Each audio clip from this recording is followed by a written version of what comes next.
الحمد لله معناها بعد عامين ونص فريق جرجيس تعديو وتسميو باهي. عامين معناها تعديو وعملت اللي عليا، ما خسرت في شيء معناها في جرجيس. عديت معناها أحلى أيامات بالرسم باهيين تعديو لي في كاريري. تحسنت بهم، حسنتني جرجيس معناها. تعلمت برشا حاجات، لقيت روحي معناها مرتاح في وسط العباد والجروب وكل شيء.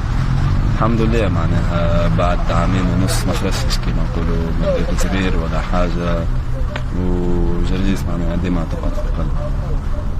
نحب نشكر زاد جمهور جرجيس اللي ديما كان واقف معايا معناها بالرسمي، من أحلى العباد اللي شفتها معناها في حياتي.